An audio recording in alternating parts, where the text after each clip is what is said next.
Good day, everyone. It's 2 minutes after the hour. We have a terrific seminar ahead, so I'd like to get started. On behalf of the Innovation Institute for Fan Experience, I'd like to welcome you to today's Forum Series presentation on youth sports. This is the start of our COVID Risk Playbook series to be broadcast today and then subsequently the next 3 Wednesdays at noon Central. If you registered for today's session, you'll be automatically registered for the sessions going forward. IIFX is proud to be hosting this series in collaboration with Aveshka Consulting. Each week, this series will bring subject matter expert leaders together to focus on current and emerging risks in sports and entertainment for athletes, performers, fans, and staff. It's obviously a very tense time in our country, and I think it's terrific that we can get these kind of wonderful subject matter experts together to talk about how we engage kids safely in sports. I'm Dr. Michael Anderson. I'm a pediatric critical care physician and a public health and disaster response consultant for Aveshka Consulting. Just a couple housekeeping measures before we get started. Today's session is being recorded and will be available on our YouTube channel towards the end of the afternoon, and also on our website, IIFX.org. As the session continues, and this is very important, we'll be monitoring the Q&A session. So for those of you that don't know Zoom, at the bottom right, there's a Q&A button you can click. We won't be using the chat function, just the Q&A function. Please put your questions in there.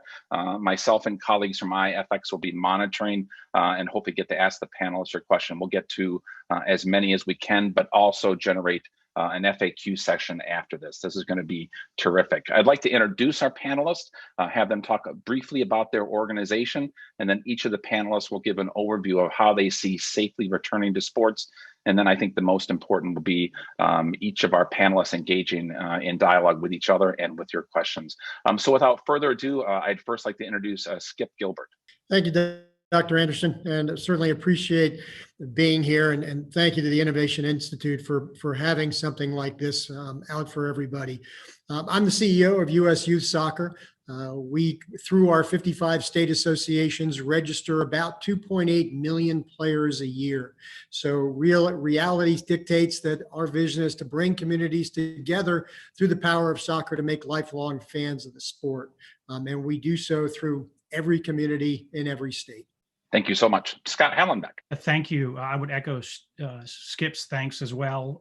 Great opportunity to be part of this. So USA Football is the national governing body. Our focus is on education, health and safety, and ultimately helping to advance the sport. So we work with all youth football organizations and are working towards just setting the best possible standards and best practices across football. Thank you so much. Steve Sanderson. Yes, echo those thanks and appreciation. U.S. Lacrosse is the sport's national governing body. We're a 440,000 member organization that emphasizes growth and development of the game. Our ultimate goal is to provide every child with the opportunity to have a transformative experience with the sport of lacrosse. And we look forward to today's discussion. Thanks, Steve. Last but certainly not least, it's terrific to have a fellow physician on the panel who is one of the nation's leading experts on sports medicine, and I'm so glad that she was able to join us. Margo, would you like to introduce yourself? Sure. I'm Margo Patukian. I'm the Director of Athletic Medicine here at Princeton and past president for the American Medical Society for Sports Medicine. I've really had a great opportunity to work for, Steve is on his lacrosse sports science safety committee up until 2018, and also with Scott on USA Football's sports medicine advisory committee. I also serve as a physician with US Soccer. So I'm really pleased and really grateful for the opportunity to be part of this panel. Thank you, Dr. Patukian. I appreciate you being here very, very much. So for the first part of our webinar, once again, I'd like each of our panelists just to give a little bit of a download of how they see the COVID pandemic, just the high level issues that they think are important. And you will just see the energy and synergy between these experts is terrific. So I think that we'd like to get to questions from the audience, and I see the Q&A is already starting to populate. So without further ado, Mr. Gilbert, maybe some thoughts from your world, sir. Sure. Thank you. And again, I think I can speak for all sports. The pandemic has certainly set us back and putting a stop to just about everything that we've had to do and all of the opportunities to get kids out onto the field to play and embracing the healthy lifestyle. From that, and once the pandemic hit, it was all focused on trying to get the protocols in place so that the parents' expectations could be met, that they can drive up to the field, let their kids out and have them engaged in sport in a meaningful manner, but also in a safe environment. Everybody follows pretty much the same protocols, and we can certainly discuss that a little later on. Some of the challenges that we found, and a very hot topic, I think, for all sports, is the consistency from state to state. If you look at soccer, for one, if you go into New England, for example, in Vermont, all of the players have to wear masks, games and practice. New Hampshire, they're free to do as they choose. Maine struggled to actually get going with competition. Massachusetts had to change the rules. No slide tackles, no shoulder charges. The corner kicks couldn't go into the box, no walls, throw-ins were kick-ins. So those kinds of dynamics from state to state make it very difficult to offer some level of consistency and continuity for us all to get back. It also created travel issues. Rhode Island, for example, can't cross state lines to play in a game. If you're from New York and you go to one of the high COVID states, you have to quarantine for 2 weeks. So that puts the teams back on its heels. So again, that's one of the issues. And then the third part is really the insurance. A lot of the clubs that we work with are run by volunteers. And there's a legal litigation problem where coaches who are volunteers are concerned that if one of their kids tests positive, that they may typically be sued for that instance. And there's no protection right now for the clubs. So it makes it very difficult for us to be able to ensure that all of our kids can come back to the field to play in a very focused manner because we don't have that consistency state by state. So in essence, and again, I'm going to kind of keep it short because I know there's going to be lots of questions, and and I think both Steve and Scott and I want to be able to have that banner with Margot. This has really tested all of us, to be able to manage the expectations of parents and to be able to get kids out there safely. So I'll leave it at that, Dr. Anderson. Skip, wonderful overview, and I just seen some big chunks of issues, and certainly the public policy implications of all this are huge. And I think that sort of figuring out what public policy agenda we want to land on is an important takeaway, not just from today's webinar, but from all four. Mr. Sanderson, from the world of lacrosse, how can you add to Skip's wonderful comments, sir? Yeah, I appreciate it. I think the inconsistency issue is significant from state to state, from county to county, and that puts clubs and youth programs in challenging circumstances because the larger in our sport, the larger community programs are less nimble. The privatization clubs and sometimes tournaments are much more nimble. They can kind of go under the radar and move and relocate and find smaller spaces to conduct smaller training sessions or even conduct larger tournaments. I mean, that's just tougher for larger, more publicly accessible programs to do. I think the inconsistency with which our return to play recommendations, which are very similar across sports, certainly customized for each of our sports, but very similar. The conflict between what we feel is best, what our Sports Science and Safety Committee and other healthcare professionals believe is best, conflicts often with what states allow or don't allow. And that's kind of a nuance to Skip's point, which really challenges us to create some consistency. And finally, I would say, my biggest concern is that parents aren't necessarily well versed with our return to play recommendations, and they should be. They're arriving on site at times of a tournament or a practice or even a game with really, I think, no insight on what risk mitigation should be in place based on our recommendations. And I'm hopeful that parents can be better consumers in that regard moving forward. Thanks very much, Steve. Scott, from the world of football, major issues or other issues that we should be addressing in this series? Yeah, without being redundant, two very overarching important sets of points there, and really all the same impact football. I mean, we literally have, the state of Illinois, the state of Arizona, that high school and youth aren't even allowed to play, and then certainly others that are. We aren't maybe as engaged in the travel side of it, certainly on the tackle side, so we don't necessarily have that issue there. Again, like soccer, like lacrosse, like many other sports, we all worked very closely with the experts and ultimately put together return to play protocols that, interestingly enough, for us at least, was helpful as we led into sort of that August-September timeframe for return to youth football. But ultimately, it was an access issue. It was literally, would the park and rec open? Would the high school allow an outside party on the field? Things of that nature. And that's usually where they play in football. They don't necessarily go to the multi-sport facilities.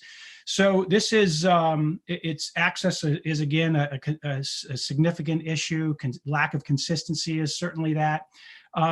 But we're in challenging times, and we found, I was sharing earlier that I sat on a call yesterday with one of our biggest leagues in Utah that actually was fortunate enough to play, and ironically shared with us that they actually probably having one of their best seasons.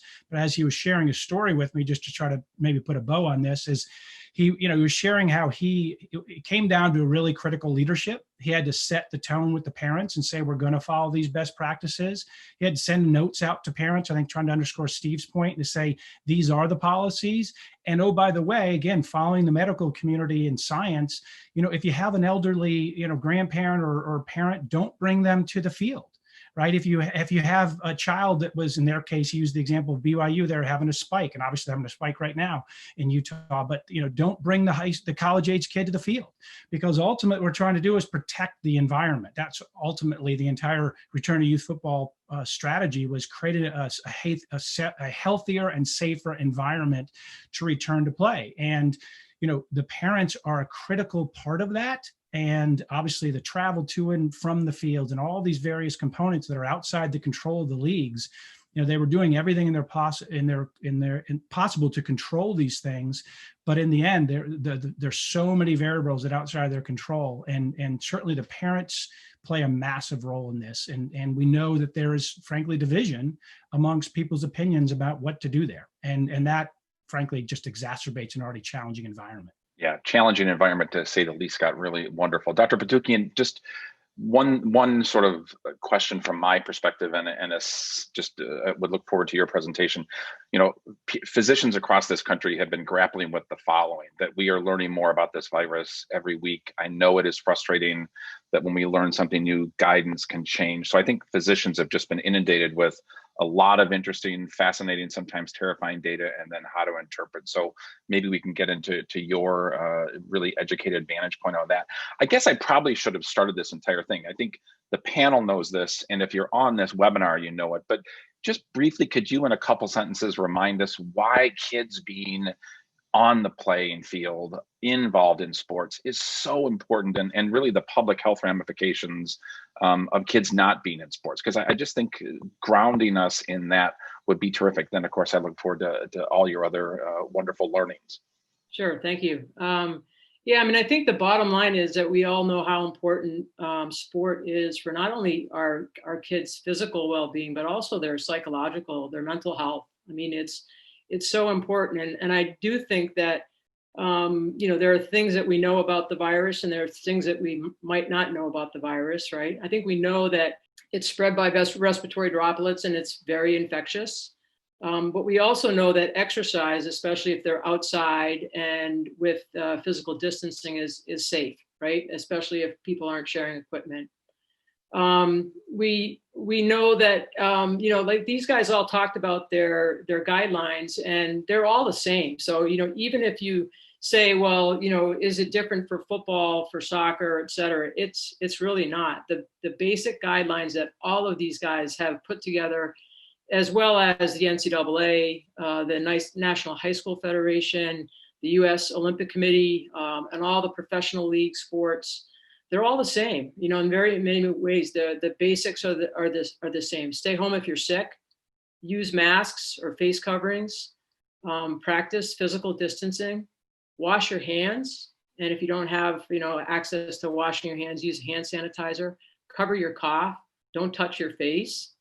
When it comes to sport, don't share towels, don't share water bottles, don't exchange jerseys, don't share, meals, certainly. For some sports like soccer, don't spit in your goalkeeper gloves, right? Or your baseball gloves. And avoid high fives and fist bumps, et cetera. There are certainly risks in terms of the sport. There are some that are higher risk than others. There's certainly risk as it relates to equipment, although probably less so. And then certainly individual risks. So, the athlete's own health, their exposure to COVID, where they are, where it's the geography. And then these guys talked a little bit about, the sort of local state guidelines there are. And then at the individual level, sort of what's the individual athlete's acceptance or their family's acceptance of risk? Because, we'd be foolish to say that there is no risk. There is some risk. It's just whether or not it's acceptable. And are we doing all the things that we can to, prevent transmission of this virus? And, we talked about this previously where, I don't know until yesterday, I don't think there was a documented transmission via sport. And so I think the risks are primarily in the locker room or team meetings or carpooling or on a bus. And, those are the times where I think we can play a big role in terms of minimizing the risk of transmission. And I think it's my personal feeling is it's more important that we're doing all we can in those areas as opposed to sort of on the field, right? Like you can wipe down your equipment. There's a lot of things you can not share your equipment. But I think to some extent, I think if we can try to really limit, carpools, buses, wearing masks, avoiding the team meals, all those things are probably the more important focus. And then the last piece is just, what we don't know, right? So I think what we don't know is exactly where that risk is. And, there was a report yesterday that came out in the CDC hockey down in Tampa Bay where it's felt that there was transmission on the ice. But I don't know if we need more data to really know the answer to that. We need to know more about complications in terms of the cardiovascular, the pulmonary, kidney, blood clots, et cetera, as it relates to the complications. We know this is something that we're going to see in our kids. We've seen it. And is there immunity? I guess that's one of the things that I think we're still sort of grasping with. Is this, or is this going to be like the flu where we have to get a vaccine every year once it's available? Or is it something that, you do develop some immunity to? So I think those are areas that we still don't have the answers. And then lastly, just, like the phased return to sport that these guys all talked about really is pretty standard. And it's what the professional sports did as well, which is initially just individual training and staggering the arrival to the facility, making sure that everything is, people are being monitored and taking their temperature and not coming to the practice if they're sick. And then secondly, small groups of 2 to 5 athletes. And then finally, group play where you might have pods, but basically limited activity. And using face masks all the time, otherwise, if they're on the sideline, they should have a face mask. The spectators, the parents should have face masks. I mean, those are things that we can do. So hope that provides a little bit of a overarching view. And Dr. Anderson and Dr. Patukian, I mean, I one of the things that I think is emerging, or at least hasn't been at the forefront, I just happened to see it last night in the news, and is this issue of just the overall mental health of these kids. I mean, it was stunning to me last night to see, I think it was 11 to 17-year-olds skyrocketed the number of kids that are talking about suicide and issues, and all these variables. Do you go to class? Do you not go to class? Are you staying at home? I mean, God forbid you're a parent that has a 5, 6, 7, 8, 9-year-old and you're at home with these kids. They need socialization. So on the one hand, we're all desperate to try to create that safer, healthier environment, knowing there is risk. On the other hand, these kids have to have some level of socialization, and sport tends to be a great way to do that. So it's again, I'm just reinforcing how complicated this is, but the newest sort of entry, at least for my area of concern, is this mental health. Yeah. Yeah, to Scott's point, if I could, I mean, this issue of assumption of risk is huge. And, you know, we have, and as I'm sure, we have parents who are outraged that play hasn't resumed. And we have parents who are outraged that any play would have resumed, right? I mean, we have these broad cross sections of our constituency who are really polarized. And it has to do with assumption of risk, not only with respect to COVID, but also those other layers that we're learning more and more about. To Scott's point, you know, the emotional and physical welfare of kids and the importance of socialization, both in the classroom and on the athletic field. So really complex issue. And to that point, I would add that, you know, as the kids get back out onto the field, because of the inconsistencies, parents, coaches, clubs all have to follow the guidelines. We've all seen it. You go out onto a field to play, and up and down the sidelines, parents are taking the masks off because they don't think that they will get exposed. And what they don't understand is that if someone from your local government, if it drives by and starts seeing all of that nobody is following those rules, as much as you may disagree with it, they'll just shut it down. And then we have to compound what we've gone through for the last 6 months by putting kids back in their houses, and they can't go out and play. So again, it's just as important as it is, you know, trying to navigate through the inconsistencies. We also have to manage all of the people on the field to at least do what we ask them to do. And let me just put an exclamation point on what Scott said, just as a pediatrician and a father and a grandfather. There was a children's mental health crisis before the pandemic where the demand was here and the available resources were here. Like child psychiatrists and psychologists numbers are way too low. That gap has only grown. And Scott, you very articulately pointed out why. There's other things in pediatrics. You know, we don't have trained social workers in schools seeing kids. More and more we are. But there's just, you know, the good news is there's not thousands and thousands of kids in the ICU with COVID-related pulmonary disease.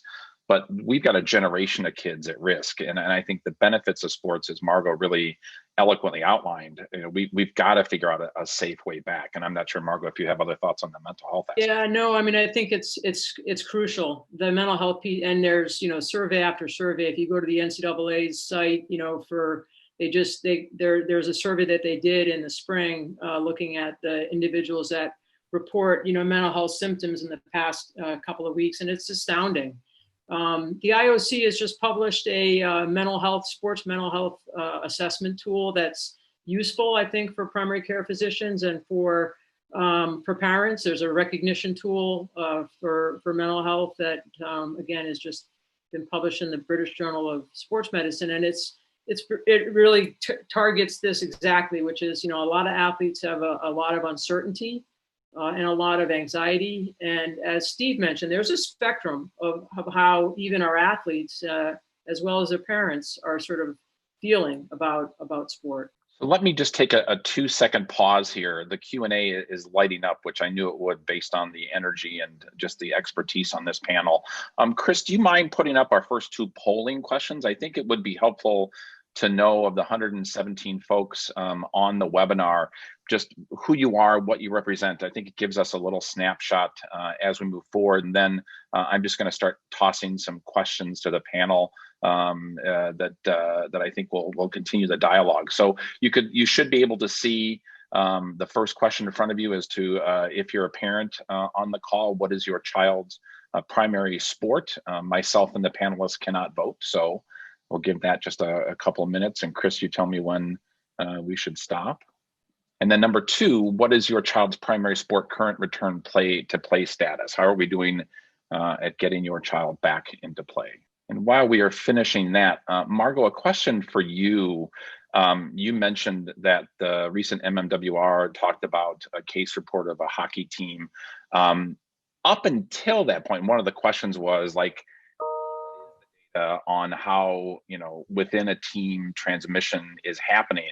As I understood it before that report, we were doing pretty well as a nation. And obviously, once again, this iterates as we get more information. Could you just discuss, and maybe the individual sport leaders could as well, how are we doing in October of preventing transmission? Yeah, I mean, I think it's up until, when we had a prep call, 2 days ago, and at that time there wasn't anything, that I had seen. I also work as the CMO for Major League Soccer, and we have weekly calls with for the other male professional sport leagues weekly, and we've been talking about it because even though you've seen an outbreak in the NFL or an MLS team or whatnot, we haven't seen transmission from one team to the other. And then again, this report was published, and I think it's available on the CDC's website of the hockey players in Tampa, where there's several on both teams. So I really do think, and if you look at some of the data that relates to the amount of contact that individuals have playing certain sports, there was a Division I football. It's like football has the NFL has these sensors that sometimes the players are wearing, and it actually helps you with contact tracing in terms of being able to figure out how much contact one individual has had with another. And the amount of minutes that were reported in this one Division I football team was really minimal. It was like less than 2 minutes in one game, and it averaged around 4 to 5 minutes in the second game. The maximum number for an individual was 12 minutes. So we don't think that the risk is that high. And then the same with soccer. There was a publication back in May, I think, from Germany, and they had the average amount of contact from one individual to another during a game as between 10 and 12 minutes. So it doesn't seem like the risk is high from one participant to another on the field.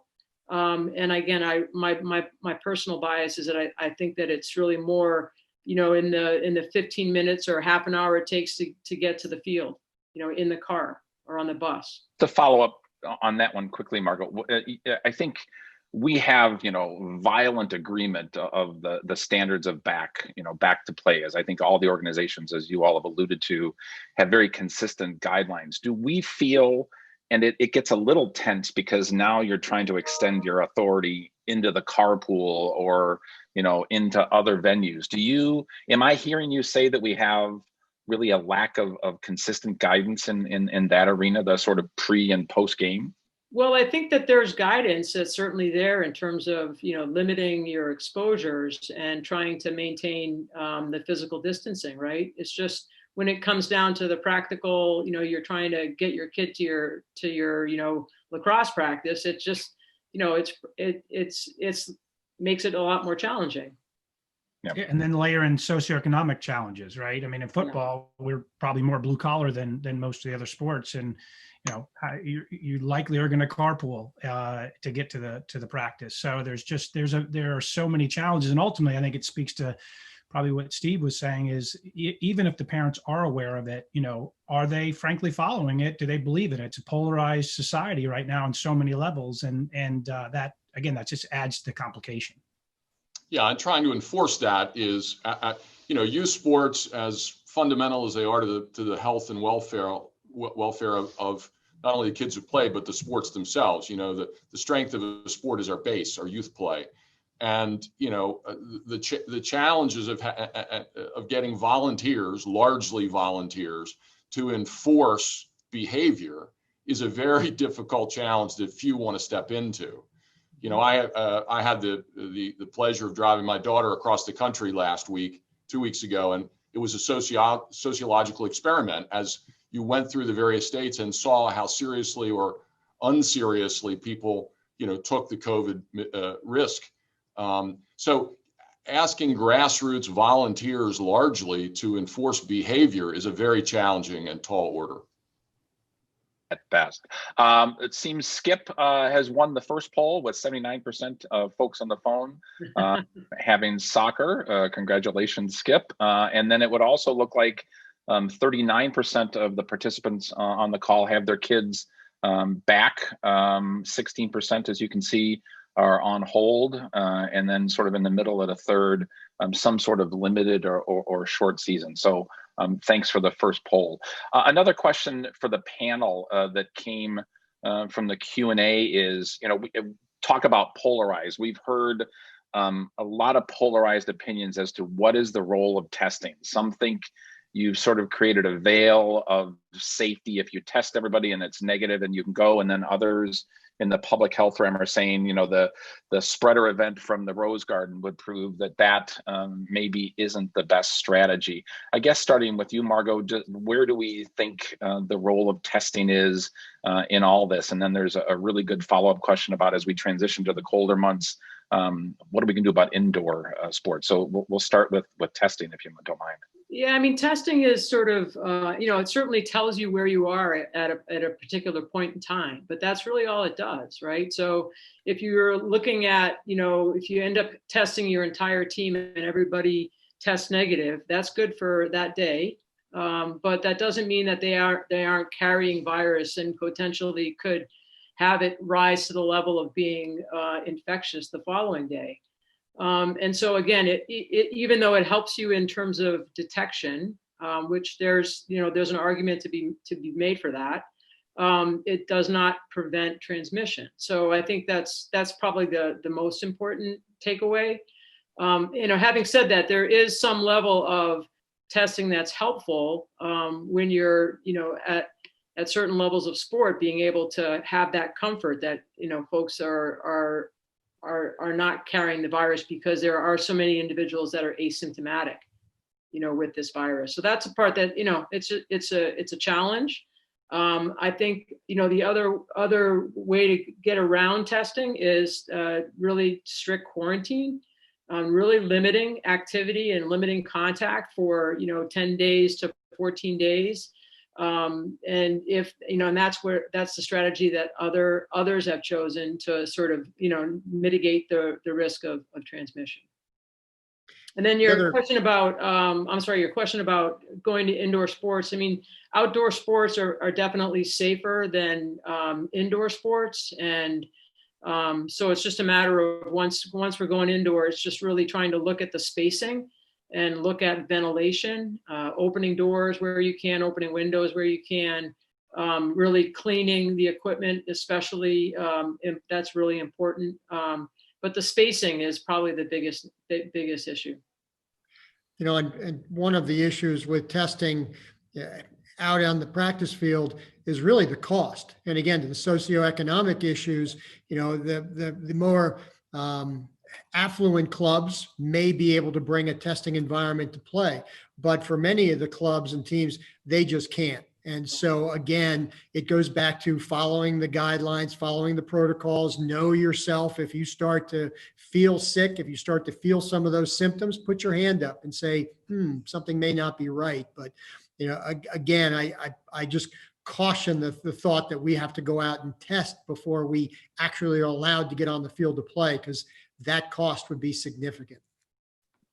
I don't disagree, and I think hopefully with time we'll have some options that are less expensive, and that may help. And again, you can avoid testing if you're being really strict as it relates to your off the field, off the court activities.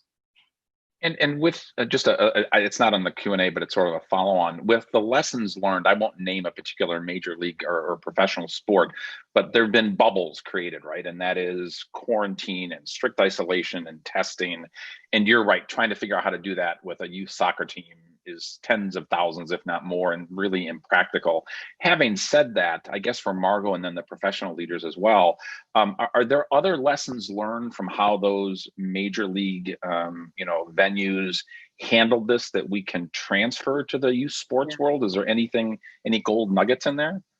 Well, it's interesting because, on my vacation, I went down and worked down in the bubble for MLS, and it was impressive. I mean, in terms of there was definitely a strict cadence of testing. There was testing of the hotel workers, individual rooms, but there was a lot of attention also to cleaning, to wearing masks. I mean, there are fines that were put out. There was a lot of messaging, see something, say something. There was, you could text to security if you had, if you saw somebody walking in the hallway without their mask. There were no family members. And again, that's been the success that I think the NHL has seen and the NBA has seen in that bubble environment. It's been a challenge, for the NFL, as you all have been aware of, but they've really clamped down, and now they have major fines if there's a coach that's not wearing a mask. It's $100,000.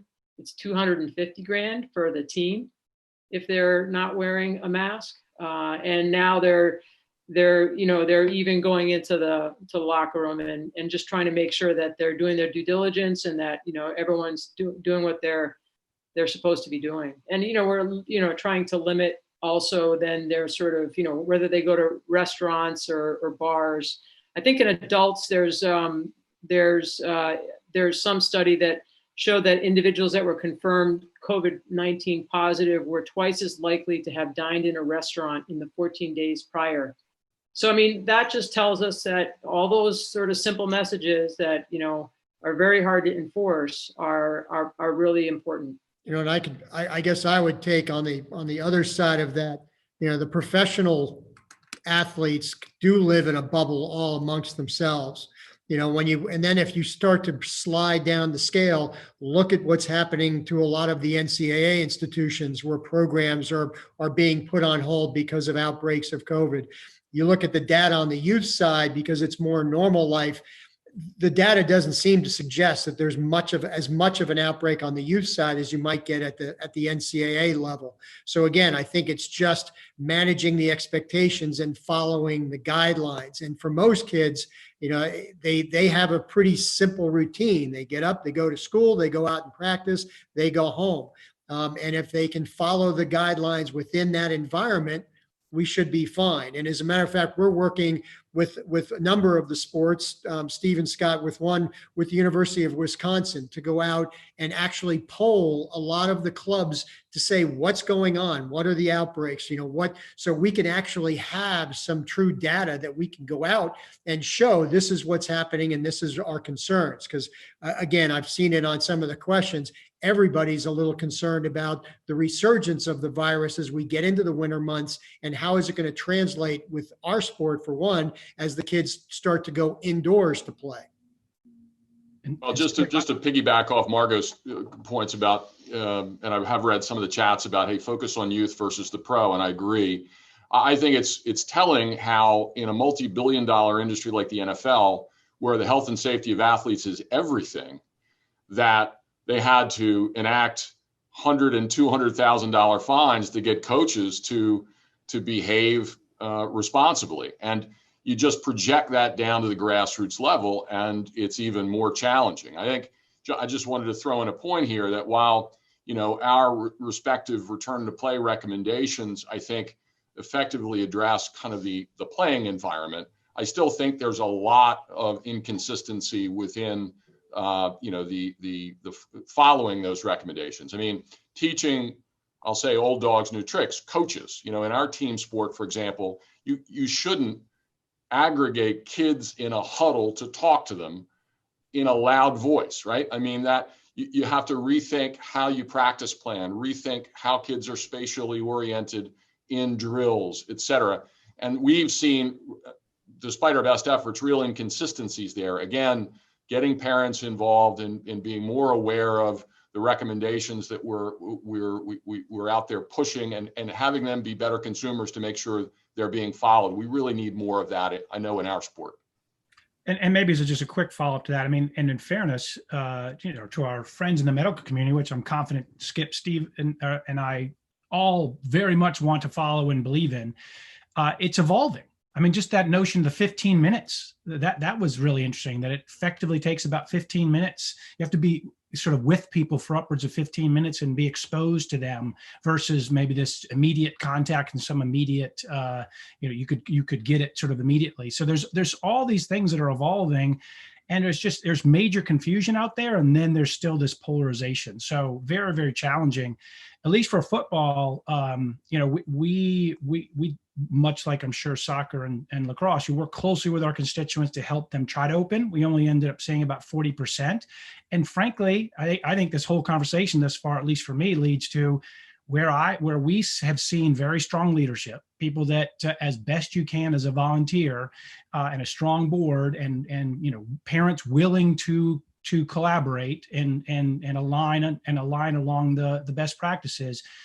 They are having relative success. I mean, to Margot's earlier point, I mean, football, again, leagues with thousands of kids have had, maybe 5 COVID positive tests. Now, we're not naive to think there aren't others out there, to think not everyone is frankly either is asymptomatic or admitting it.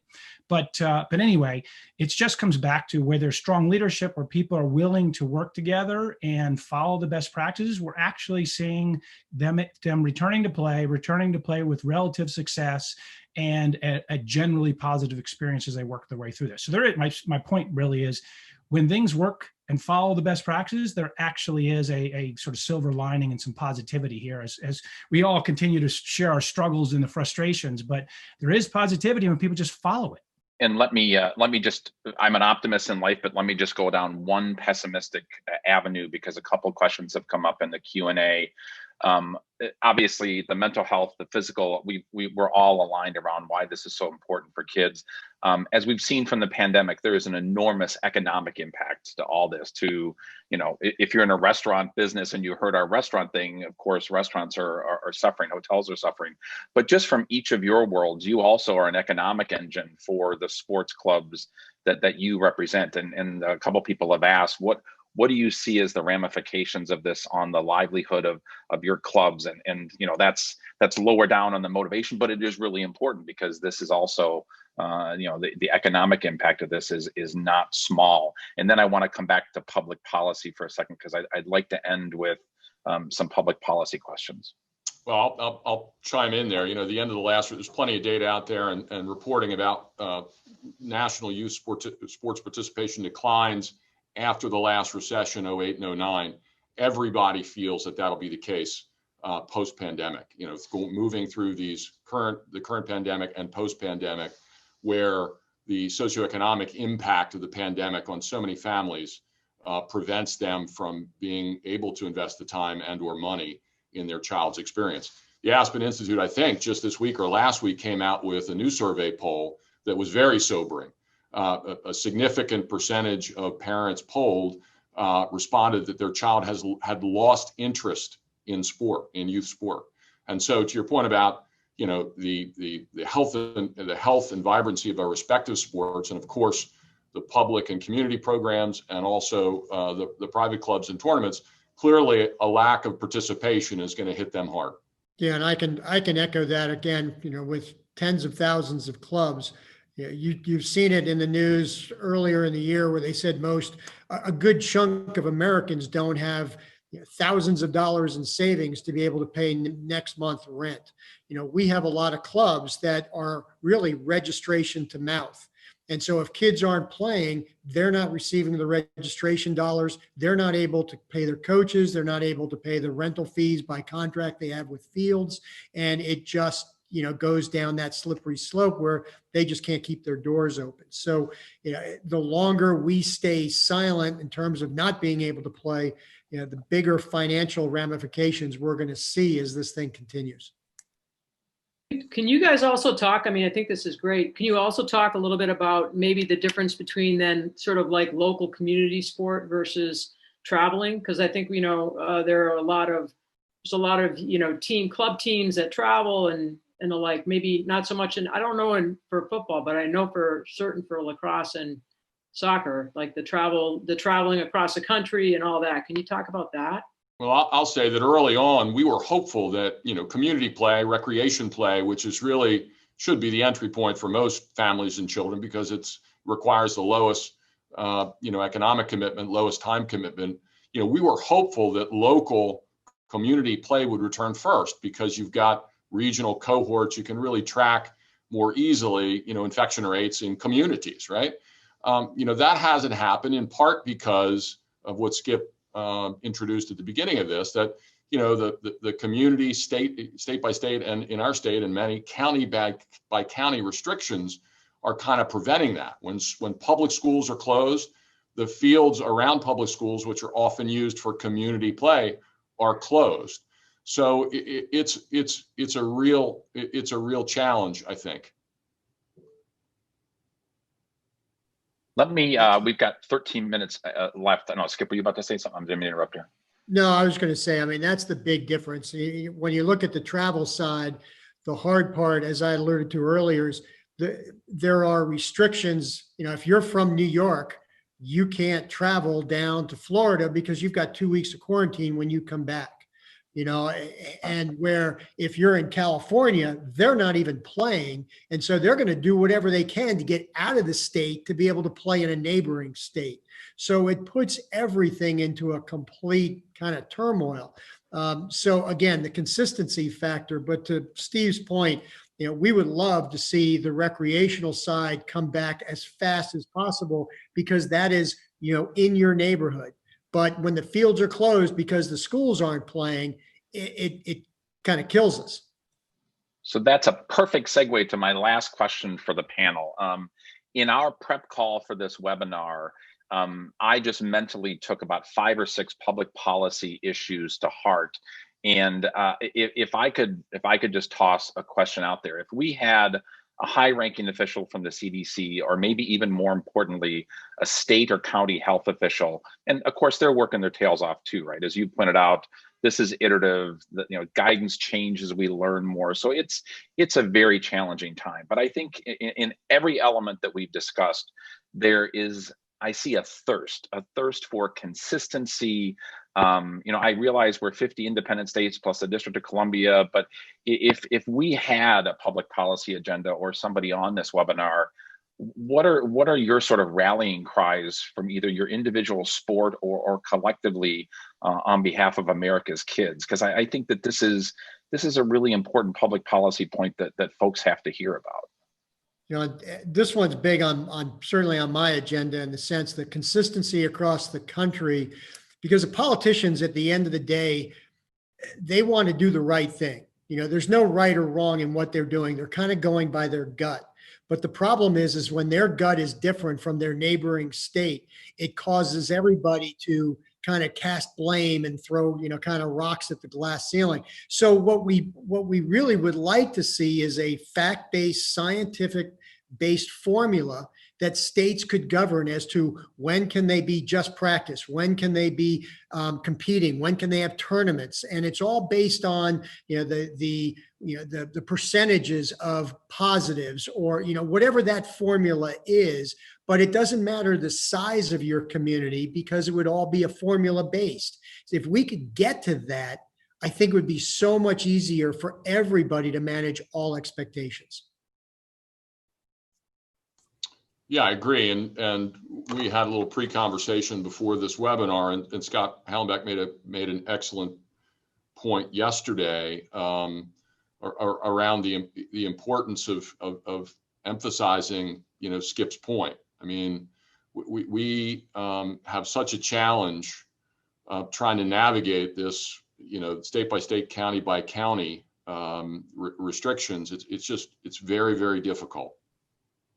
And again, I couldn't agree more with you, Skip and Steve, and I think the group at large. But what's missing right now, we keep saying the inconsistency is there actually has to be some sort of national standard as well. And to your point about, I think those making those types of decisions, I generally speaking, I agree their hearts are in the right place, but often they're so busy they don't even understand it. Without sort of naming names, I know some of the incidents that the USOPC has had is. The government's coming at them saying, well, just tell the governing bodies do it. Just control, you run it. You make sure everything's done. They're like, we don't have the power to do that. You've not given us the power and the authority to do that. The governing bodies don't have that authority. And it sounds self-serving, and I know it's not for any of us. Someone has to have the authority to say, look, these are going to be the best practices, and we're going to listen to science, and we're going to follow these things. And somehow we have to break through. there's always going to be multiple sides of this. There's going to be those that abuse it and so forth. But this is probably why, frankly, the rest of the world has sport ministries, and they have levels of government oversight. And I know that's dangerous, to be candid, but it's where is that middle ground where we're working together? How do we demonstrate collaboration and leadership amongst our sport leaders, our medical leaders, our federal and state leaders, to put a model in place that then, frankly, gives direction to the rest, to the parents and the people that in the end really just care about their darn kid having a good experience, whether that's school, whether that's a community, whether that's recreational sport, whether that's, travel team sport. They just want to do the best for their kids. And candidly, and I'm part of it, so I'm taking fault as well, but I feel like we're all doing them a disservice because there is no ultimate leadership and direction from a federal and state level together. It's just there's 50 states and it's all over the place. And I have older kids, but as a parent, I'd be furious in Illinois or Arizona if my kids can't do anything when my brother's living in a state next door and his kids are thriving. I mean, that's dangerous, scary stuff. And I think one of the things that's challenging, I think some of the universities have done a pretty good job of trying to reintegrate, and certainly in the Ivy League, we were probably the first league to shut down, I think, in the spring. But we've all come back differently, which is interesting too, right? Princeton, we don't have, our undergraduates are not on campus. They're all enrolled and remotely. So we don't have sports, whereas other schools in the Ivies do. And they've done what Skip's talking about, which is they're monitoring they're doing some testing. It's, twice a week for most of the schools. It's asymptomatic testing across the board, across all students. And if they get above a certain positivity rate, they shut down. So, you have sport programs that have gone from phase 1 to phase 2 to phase 3, which is full training. But if their positivity rate, they have a couple of positive cases in their athletes, they shut it down and they go back to phase 0 again. So to me, I think the availability of inexpensive testing would be helpful as a way to monitor. And then, that's what makes our country so incredible, is that we are able to do things differently. But I do think this is an area where if people could just follow the guidelines that have been put forth by the CDC, I mean, again, the USOPC, the NHFS, all the guidelines that you see anywhere medically are actually pretty close. So if we could just get, they all agree that people should be wearing masks. They all agree that people should be cleaning and washing their hands and, the physical distancing. And so trying to implement that with our parents and our kids and our coaches is a challenge. But, I don't think that the guidelines as they've been put out there are inconsistent. It's just that we're not able to really enforce them. And to that point, Margot, my daughter rose for Cornell, and that university is doing it absolutely right. They've been phenomenal with the kids up on campus. And if anything happens, they're quarantined, they pull them out, they get them back together, and off they go. It's been refreshing to see that across the entire country. That's fantastic. We have 5 minutes left, and I just want to say to the audience that we are tracking all of your questions. People have been both in chat and Q&A, and what we will do between Eveshka and IIFX is to sort of correlate them into frequently asked questions. We've got 3 more of these webinars, and obviously there's still a whole lot more to cover. So with just a couple minutes left, those 3 or 4 questions, I think, to the point Margot just made, if I'm a concerned parent, if I'm a concerned coach, there's just literally a storm of data and stuff out there. Is there one really or 2 really good website references? Is there something that you feel is sort of the gold standard that if parents want not only what is current in October, but the iterative approach? Is it CDC? Is it the individual association? Or I guess, Margot, I'll just start with you. Is there a source you think parents can say this is the gold standard that we can rely on? There are so many, it's really challenging. I mean, I think WHO and the CDC both have, they keep those updated. The American Academy of Pediatrics, the American Medical Society for Sports Medicine. I know that there's a COVID task force And on their website, when you go to the, www.amssm.org, COVID-19. And I imagine the NATA, a lot of the different organizations themselves have some resources and task forces that are updated. The High School Federation does, I believe. But I think, I find myself going to the cdc.gov one myself, and between that one and AMSSM, but I'm sure there's several out there. Thank you very much. And there are some state governments that have really strong websites. If you go to, I think Indiana is one, New York is one. I mean, they map everything out from a data perspective really well. That's great. We are going to be in the closing comments, and I just want to give each of the panelists, first of all, unfortunately in this Zoom, we don't have the applause button. So many positive comments going on that I think everybody on the Zoom call would be applauding this terrific panel. I'd like to give every panelist 20 seconds on a closing thought, or maybe an issue we didn't cover that in our next three editions of this webinar we could cover. So Steve, a closing thought or a hanging chad you think we should cover? Yeah, I would emphasize that parents of various athletes should engage with the sports governing body resources, so they have very specific applications of COVID risk mitigation specific to their sport, and do their best to make sure that their child's program is following those. Thank you. Skip. I would just say that, there is no playbook for what we're doing. We're all trying to navigate this just like everyone else, but respect the policies, try to get as much information as you can, and do your best. Thanks, Skip. Scott.